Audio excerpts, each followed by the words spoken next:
Hey, this is Randy Roush. I'm the Chief Executive Officer and EVP of Growth and Development for Pronto Delivery Services, and you have been watching Last to First. At some point, I want to stop you. You stop me. Go ahead. All right. So, when you first got to Pronto, Yeah. size of the business there. Yeah. What was the size of it then? Um, Much you could say, driver standpoint, revenue range. yeah. Give me some sense of where I could probably you get were. to the revenue side. We were probably about 18 to 19 million. Okay. Very, very small business. We're sitting in the 33 million range now. Okay. So we've done pretty good from the growth perspective. Anytime, and what I've learned in my history is the 30 million range, you kind of hit a speed bump. And it's like, how do I break through that glass? And so we found ourselves at that point a little bit. COVID did hurt. It hurt a lot of small businesses. We were an essential business. We Sure. didn't shut down, but we did have to adjust. We had to pivot a little bit, right? So now we're at that point where we're ready to just go again exponentially. So going to the conferences that we're engaged with and saying, hey, we can be your provider. Here's what we offer, kind of a soup to nuts approach. We're saying no to anything. No. So if somebody wants to get to the home with light assembly and pass the threshold and all the different definitions of what that means. Yeah. Room of choice, go upstairs, put this together for me, blah, blah, blah. We will always take a look at that. And then the expansion of how far do we go from our core coverage areas in our market. So all those things play into, what's it going to take for growth. And so when I was at WPA and met you, my goal there was to say we're very close to the Port of Houston. If there is something that, and it doesn't really matter if it's the Port of Houston, LA, whatever it is, if there's something that you need to take the first leg, if it's the dredge process into a warehouse facility, and then we would take it from there, either cross-stack that material and then take it to its final destination, be it residence or business to business, we will do so. Yeah. And so we've made that very clear, and you have that history too. Yeah. So let me ask you. So just in terms of where the company is today, what are the top verticals, customer segments you have in the business today? Okay, great question. We have, I would say if I looked at the NAICS code level, we're probably 60% in the construction world. Okay. Okay.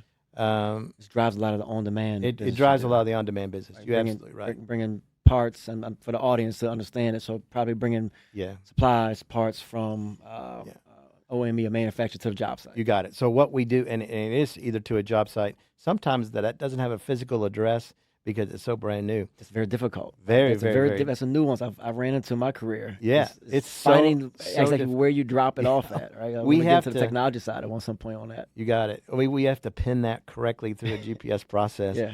And then make sure the driver has a lot of communication with the dispatcher to make sure he knows where he is or she is. So construction, and that's lumber to tile to everything that someone would need to build these are the types of vehicles you're using for this. Yeah. Everything from private passenger to flatbeds? Yep. Flatbeds, a lot of that. A lot of flatbeds, open flatbeds, goosenecks, a lot of box trucks. We can handle tile. Everything has a weight, limit, and so we have to watch that all day long. Then I would say it's a mix of things. The medical side of it's pretty significant. We do have a lot of manufacturing, electrical, HVAC, and that has its peak periods, as we all know in the state of Texas and others. So that's really part of the mix. Now the e-com is starting to heat up significantly. In our history, we have typically our business has kind of gone down a little bit mid-November to late January.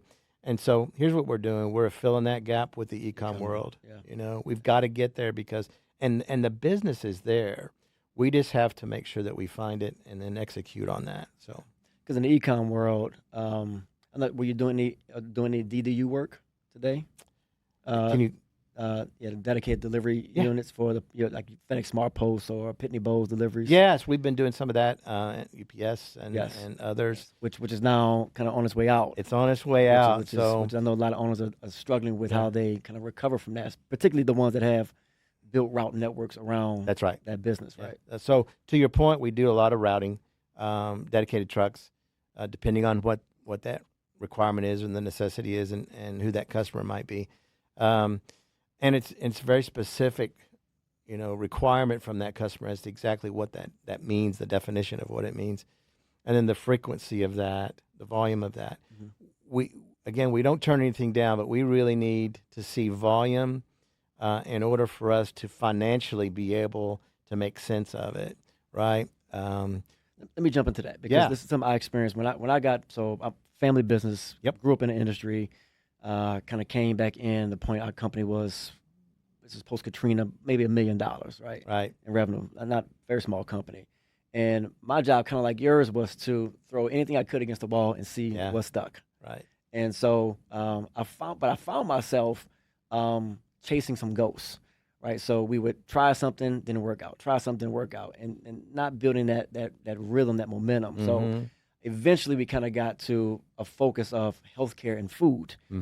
So we when I talk to younger owners or in the space, either you want to be shallow and deep or narrow and wide. There you go. So with you and the plethora of kind of verticals you serve and the different modalities you use in the vehicle fleet, how do you stick to a core and maintain profitability Yeah. when you're you say you don't say no to any customers, Correct. right? But Yeah. there's obviously, you got to say no at some point. You got to make sure that you're focused on the core business. Walk me through that process. Yeah. So structurally, I mean, we have that kind of nailed down internally to be able to take care of that core business, so that we can play on the periphery, if you will. Got it. So with that, we have account managers, and they have a book of business that they manage. Their job is to defend, retain, and to grow an existing group of businesses. We will never get 100% market share from any of those. And I honestly would, and this is probably difficult to say publicly, but I wouldn't encourage anyone to go with one provider at any given moment, because something could happen and then you're gonna be stuck. All right. Now, selfishly, I would love 90% of it, but whatever happens from that perspective.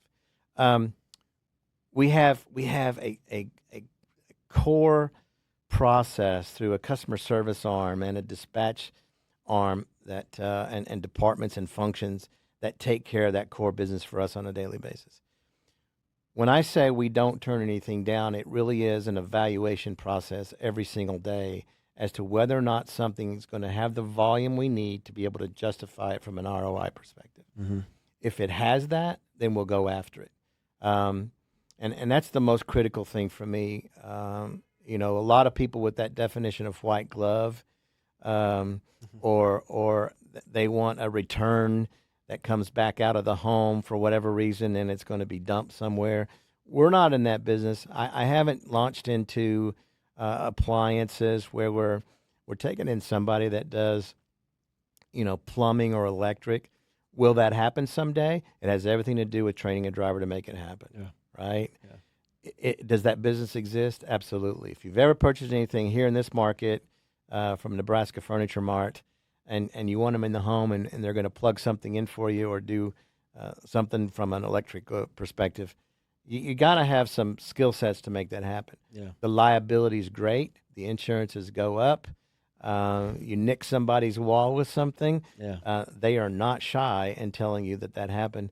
You gotta fix not just this one scratch on the floor, and I need the whole room. I could spend an hour with you telling you stories about you damaged this 2-inch area and the whole floor needs to be replaced. Yeah.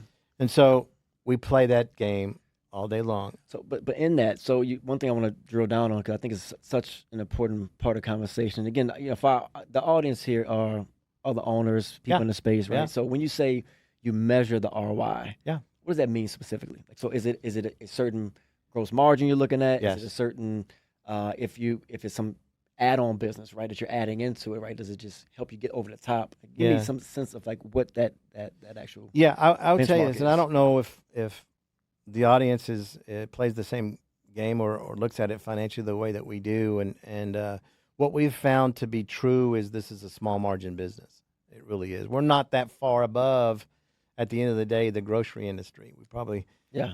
3, 4, 5, 6, 7, 8%, net. If you're good. If you're good, If you're good. right? And so, I look at lifetime value of a customer. So, customer lifetime value. So CLV. What does that mean? It means if we had to make concessions on the very beginning of this, betting on volume that's going to come our way, then we will have a discussion around what that means. We can only go so far with that because there are a lot of customers, businesses who are launching something new and they're trialing getting something out the door.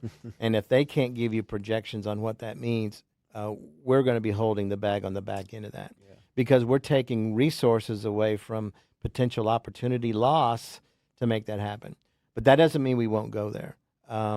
We do a lot with backing up a lot of existing logistics providers who they don't want to take something to the next level or to the doorstep or whatever, and that's our expertise, and we'll do that.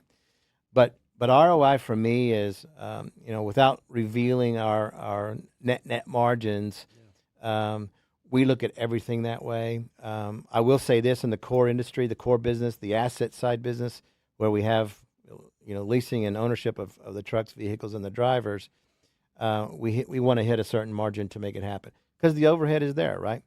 On the brokerage side, you have room to play because we're not spending a ton of time on overhead internally other than our sales rep and some operational support to get a shipper and a carrier connected. Right. So it varies from case by case, and we do sit down and take a look at that. It's typically myself and the president of the company who go, okay, well, this makes sense, and let's go make it happen.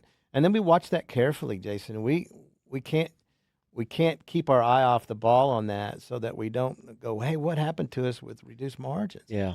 And I'll say this. I mean, we're all in this business where eventually someone has to pay the piper, and typically it comes down to the consumer, right? At the end of the day, somebody has to pass those costs along.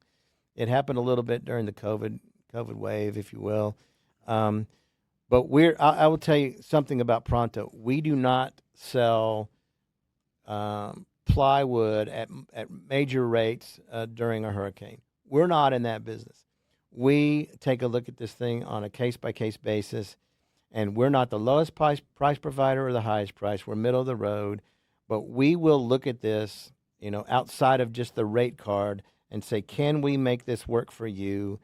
A lot of what we do is in a partnership level. Yeah. Where do you need to be, and how can we get there to help you be successful? We're not transactional. Yeah. We are relationship based. Trying to create the win-win. We have to. Yeah. I mean, and we make that very, very known to them up front on what that is. And that brings in customer service to us. Everybody talks about it, but customer centricity is the biggest thing from a culture perspective at Pronto. It is huge, to the point where I've met with the Cathys and talked to Chick-fil-A's and the Sewell Village Cadillac business and really worked hard on that, man. It's a big deal for us. I'm your host, Jason Burns, and we'll be bringing you the stories from the front lines, everything from last mile to the first mile in the most dynamic industry in today's supply chain. If you like the content we're producing, the videos we're releasing, the stories we're telling you, give us a like, subscribe to our channels, give us some feedback on how we can improve your Last2First journey.